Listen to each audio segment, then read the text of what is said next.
रामकृष्ण हरी मंडळी, श्री स्वामी समर्थ. लवकरच नवरात्रीला सुरुवात होईल. नवरात्रीमध्ये आपण सर्वजण 9 दिवस देवीची 9 रूपांची पूजा करत असतो. घरामध्ये घटस्थापना करत असतो. अशामध्ये घरामधले जे देव आहे तर ते देव हलवायचे का, त्यांची पूजा करायची का, म्हणजे देवांना स्नान वगैरे घालायचे का, अंघोळ घालायची का, आपली रोजची देवपूजा करायची का, एका घरामध्ये 2 घट बसवावे का, म्हणजे जर सुनबाई जर कामानिमित्त मुलगा आणि सुनबाई जर बाहेरगावी राहत असतील तर त्यांनी तिकडे घटस्थापना करावी का, किंवा सासूने आणि सुनेने घरामध्ये दोघींनीही उपवास करावा का, किंवा एकापेक्षा जास्त व्यक्तीने घरामध्ये उपवास करावे का, असे बरेचसे प्रश्न पडतात. तर या सगळ्या प्रश्नांची उत्तरे तुम्हाला या व्हिडिओमध्ये मिळतील. त्यासाठी व्हिडिओ शेवटपर्यंत पहा. चॅनलवरती नवीन असाल, पहिल्यांदाच माझे व्हिडिओ पाहत असाल तर चॅनलला अवश्य सबस्क्राईब करा. चला तर मग वेळ न घालवता आजच्या व्हिडिओला सुरुवात करूया. घटस्थापना किंवा शारदीय नवरात्री हा उत्सव प्रत्येकाकडे आपापल्या कुळाचाराप्रमाणे साजरा केला जातो. कारण ही जी घटस्थापना आहे ती पूर्णपणे आपल्या कुलदैवताला, आपल्या कुलदेवीला समर्पित असते. आपल्या कुळाचाराप्रमाणे प्रत्येकाकडे घटस्थापना वेगवेगळ्या पद्धतीने केली जाते. ज्यांची जी कुलदेवी आहे किंवा ज्यांचा जो कुलदैव आहे तर त्यांच्या कुळाच्या प्रमाणे म्हणजे घराच्या कुळाचाराप्रमाणे घटस्थापना केली जाते. घटस्थापना करण्याचे अनेक प्रकार आहेत. याशिवाय घटस्थापना केल्यानंतर काही जण घटस्थापनेमध्ये फक्त देवाचे, कुलदैवतांचे, कुलदेवीचे टाक फक्त बसवतात व इतर देव जे आहे तर ते विड्याच्या पानावरती बसवत नाहीत. त्या देवांची रोजची देवपूजा केली जाते. तर काहींना प्रश्न पडतो की देव हलवावे का, तर जी घटस्थापना आहे ती आपल्या कुळाचाराप्रमाणे केली जाते. त्यामुळे यूट्यूबवरती अनेक व्हिडिओज पाहून वेगळ्या पद्धतीने काहीही नवीन करायला जाऊ नका. कारण त्यामुळे तुमच्या देव तर तुमच्यावर देखील नाराज होतील, त्याशिवाय सांगणाऱ्यावर देखील होतील. कारण ही जी घटस्थापना आहे ती आपल्या कुळाप्रमाणेच करावी लागते. पहिल्यापासून आपल्या घराण्यामध्ये आपले जे आडनाव आहे ते आपल्या घराण्यामध्ये पहिल्यापासून ज्याप्रमाणे घटस्थापना केली जाते त्याचप्रमाणे ती कंटिन्यू आपल्याला करावी लागते. ती पुढच्या पिढीमध्ये देखील त्याचप्रमाणे करावी लागते. आपण नव्याने किंवा कोणीतरी सांगितलेलं आहे ती गोष्ट आम्हाला खूप आवडली म्हणून ती करायची नाही. फक्त आपल्या घराण्यामध्ये पहिल्यापासून कसं केलं जातं त्याच पद्धतीने घटस्थापना केली जाते. काही जण घट बसवत असताना घटामध्ये घटस्थापना करणावेळी जेव्हा देवाचे टाक असतात तर ते फक्त विड्याच्या पानावरती पोचतात आणि रोजची देवपूजा करतात. तर काहींकडे जसं मी व्हिडिओमध्ये दाखवलेलं आहे आमच्याकडे सगळेच देव विड्याच्या पानावरती ठेवले जातात आणि दसरा होईपर्यंत दसऱ्याच्या दिवशीच हे देव उचलले जातात. म्हणजे उपवास सोडल्यानंतर, घट उठल्यानंतरच या देवांना हलवलं जातं. तोपर्यंत ह्या देवांना हलवलं जात नाही. तर तुमच्याकडे जी काही परंपरा आहे तर त्या तुमच्या परंपरा तुमच्या वडीलधाऱ्या माणसांना विचारून त्यानंतर तुम्ही याविषयी घरामध्ये चर्चा करून देव हलवायचे की नाही हे ठरवू शकता. कारण कोणीतरी सांगितलं म्हणून करण्याची ही गोष्ट नाही. प्रत्येकाच्या पद्धती, कुळाच्या पद्धती ह्या वेगवेगळ्या असतात. आमच्याकडे सांगायचं झालं तर घटस्थापनेच्या दिवशी पंचामृताने घरातील सर्व देवांना स्नान घातलं जातं आणि विड्याच्या पानावरती हे सर्व देव बसवले जातात.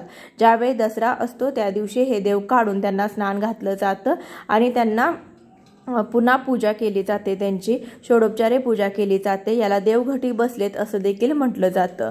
9 दिवसामध्ये आपण देव हलवायचे नाहीत किंवा जी घटस्थापना केलेली आहे ती देखील आपल्याला हलवायची नसते. तर काहींना प्रश्न पडतो की आपण कुंकुमार्चन कसं करावं. तर तुमच्याकडे जर श्रीयंत्र असेल किंवा तुमच्याकडे लक्ष्मीची मूर्ती असेल, तर तुमच्या कुलदेवतेची मूर्ती असेल, तर तुमच्याकडे तिचा फोटो देखील असेल तर त्यावरती देखील तुम्ही कुंकुमार्चन करू शकता. फक्त आपल्याला हलवायचं नाही. त्यानंतर तुम्ही त्याच ठिकाणी जिथे फोटो आहे, जिथे मूर्ती स्थापित केलेली आहे त्याच ठिकाणी तुम्ही कुंकुमार्चन करू शकता.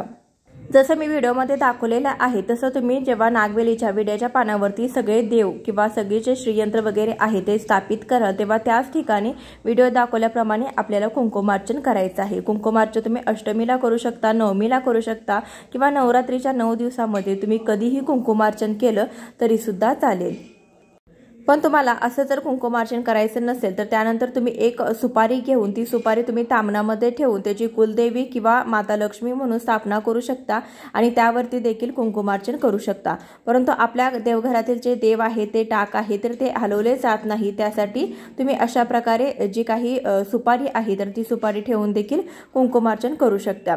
कारण की या 9 दिवसामध्ये देव हलवले जात नाहीत. 9 दिवसामध्ये देव घटी बसलेले असतात आणि सूक्ष्म स्वरूपात आपली कुलदेवी, आपली देवी, आपले कुलदैवत आपल्या घरामध्ये 9 दिवस वास करत असतात।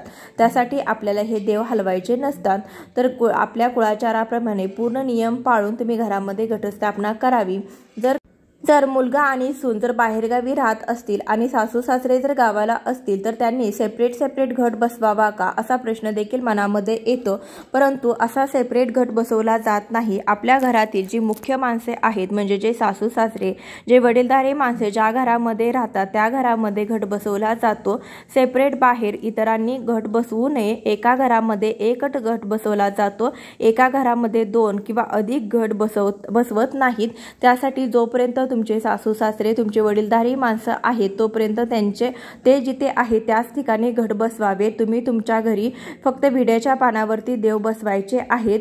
त्यांची रोजची देवपूजा करायची नाही। कारण की बऱ्याच जणांना असा प्रश्न पडतो की गावाला घट बसवलेले आहेत, मग इकडे आम्ही देवपूजा करावी का किंवा इकडे आम्ही रोजची देवांना अंघोळ स्नान घालावे का? तर इकडे तुम्ही देवाला अंघोळ स्नान घालू शकत नाही। तुम्ही गावाला जरी घट बसवलेले असतील तरी देखील तुम्ही जर शहरामध्ये राहत असाल तरी देखील इकडे तुम्हाला देव फक्त विड्याच्या पानावरती बसवायचे आहेत आणि त्यांना रोजची आंघोळ घालायची नाही। फक्त पंचोपचारे आपल्याला त्यांची पूजा करून घ्यायची आहे। तुम्ही देवाला रोज वेगवेगळी फुलं अर्पण करू शकता। 9 दिवस तुम्ही रोज 9 नैवेद्य दाखवू शकता। दुर्गा सप्तशतीचा पाठ करू शकता, मंत्रजाप करू शकता, कुंकुमार्चन करू शकता, परंतु तुम्हाला देव हलवायचे नाही, देवांना स्नान वगैरे घालायचं नाही। त्यानंतर असा प्रश्न पडतो की उपवास घरातील अनेक लोकांनी केला तर चालतो का? तर हो चालतो। उपवास तुम्ही कितीही जण करू शकता। फक्त घटस्थापना एकाच ठिकाणी आपल्याला करायची आहे आणि उपवास करण्याची जर तुमची इच्छा असेल तर तुम्ही उपवास करू शकता। परंतु यामध्ये असा नियम आहे की तुम्ही एकदा उपवास धरला तर हा उपवास तुम्ही तुमच्या घराण्यामध्ये जसा केला जातो त्याप्रमाणे उपवास करावा लागतो। काही ठिकाणी एकदा उपवास केल्यानंतर तो कायमस्वरूपी केला जातो, तर काही जण एकदा उपवास केल्यानंतर तो 3 वर्ष करतात। तर तुमच्या घराकडे कशी पद्धत आहे त्याप्रमाणे तुम्ही उपवास करू शकता। तुम्ही फक्त हौसेने करायचा म्हणून तो उपवास करायचा नाही किंवा मला करण्याची इच्छा आहे म्हणून तुम्ही यावर्षी नवरात्रीचा उपवास केला आणि पुढच्या वर्षी उपवास केला नाही असं नाही। तुम्हाला जर झेपत असेल, तुम्हाला जर शक्य असेल तर तुम्ही उपवास करू शकता। एकदा उपवास केला की तुम्हाला पुढच्या वर्षी देखील हा उपवास करावा लागेल। कायमस्वरूपी हा नवरात्रीचा उपवास करावा लागेल। त्यासाठी काही ठिकाणी नवरात्रीचा उपवास घरातील एकच स्त्री धरते, म्हणजे जी कुलस्त्री असते तर ती मुख्य स्त्री नवरात्रीचा उपवास धरते। सासू वगैरे असेल तर त्यांनी हा उपवास धरला जातो आणि त्यांना जेव्हा शक्य नसेल, त्यांच्या शरीराला जेव्हा झेपत नसेल तेव्हा तो उपवास हा सुनेकडे दिला जातो। अशा प्रकारे घरातील एकाने जरी उपवास धरला तरी देखील चालतं। परंतु तुम्ही जर हौसेने उपवास धरणार असाल, तुम्हाला झेपत असेल तर तुम्ही धरू शकता। एकदा उपवास धरल्यानंतर तुम्हाला तो कायमस्वरूपी धरावा लागेल। उपवास करू शकत नसला तरी देखील तुम्ही देवीची सेवा करू शकता। मनोभावे अखंड दिवा लावू शकता। तुमच्या जर गावाकडे घटस्थापना करत असतील, तुम्ही सेपरेट असाल किंवा बाहेर राहत असाल तरी देखील तुम्ही जिथे राहता त्या ठिकाणी अखंड दिवा लावला तरी देखील चालतो। घरामध्ये दुर्गा सप्तशतीचा पाठ करू शकता, कुंकुमार्चन करू शकता। या दिवसामध्ये देवीचे जेवढे मंत्र जप तुम्ही करू शकता तेवढे शक्य होईल तेवढी देवीची सेवा तुम्ही करू शकता। देवीची ओटी तुम्ही भरू शकता। अखंड दिवा लावला असल्यानंतर तुम्हाला अखंड दिवा लावल्यानंतर काही नियमांचं देखील पालन करायचं आहे। अखंड दिवा लावल्यानंतर कुलूप घालून कुठेही जायचं नाही, कारण की सूक्ष्म स्वरूपामध्ये देवी आपल्या घरामध्ये वास करत असते। अखंड दिवा लावला तर त्याला एकटं सोडलं जात नाही, दिवा विझू नये यासाठी आपल्याला काळजी घ्यायची आहे। अखंड दिवा लावण्याबाबत हे काही नियम आहेत, याबद्दलची सविस्तर माहिती चॅनलवरती एका व्हिडिओमध्ये अपलोड केलेली आहे। तो व्हिडिओ पाहून तुम्ही अखंड दिवा लावू शकता। नवरात्रीच्या 9 दिवसामध्ये आपलं घर हे स्वच्छ असायला हवं। त्या अगोदरच आपल्याला घटस्थापनेच्या अगोदर आपलं पूर्ण घर स्वच्छ करून घ्यायचं आहे।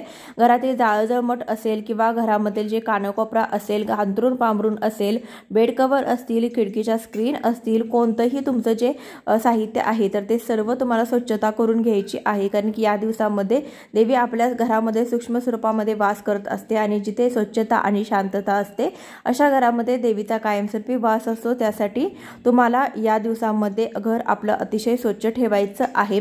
घरामध्ये भांडण तंटे करायचे नाहीत। घरातील वातावरण हे मंगलमय असायला हवं।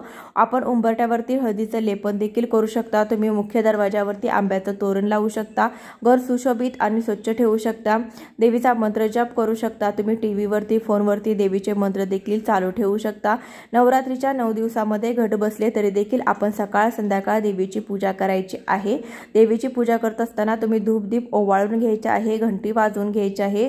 देवीला 9 दिवस तुम्हाला 9 माळा अर्पण करायच्या आहेत, 9 नैवेद्य दाखवायचे आहेत।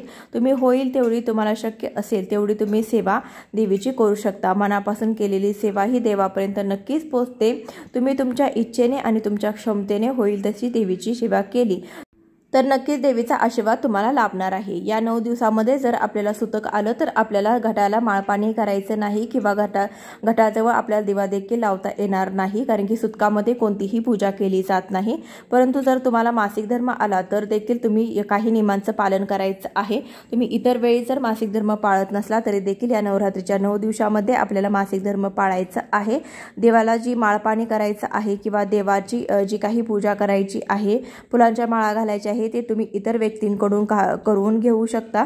तुम्ही शक्यतो कोणत्याही वस्तूला हात लावू नये किंवा तुम्हाला शक्य असेल तर या दिवसामध्ये पाळण्याचा प्रयत्न करावा। नवरात्रीमध्ये चुकूनही नखे कापू नका, केस कापू नका। केस कापणे, नखे कापणे यांसारख्या गोष्टी नवरात्र सुरू होण्याआधीच करायला हव्यात, अन्यथा त्याचा जीवनावर अशुभ परिणाम होत असतो। नवरात्रीमध्ये चामड्याच्या वस्तूंचा वापर करू नये, तसेच चामड्यांच्या वस्तू विकत देखील घेऊ नये। चामड्याच्या वस्तू अशुद्ध असतात आणि त्या प्राण्यांच्या कातड्यापासून बनवल्या जातात। नवरात्रीमध्ये अशा अस्वच्छ गोष्टी घरामध्ये ठेवल्याने नकारात्मकता येते। नवरात्रीच्या 9 दिवसामध्ये पवित्रता आणि सात्विकतेला खूप महत्त्व आहे, त्यामुळे या 9 दिवसामध्ये मांसाहार चुकून देखील करू नका किंवा घरी आणू नका।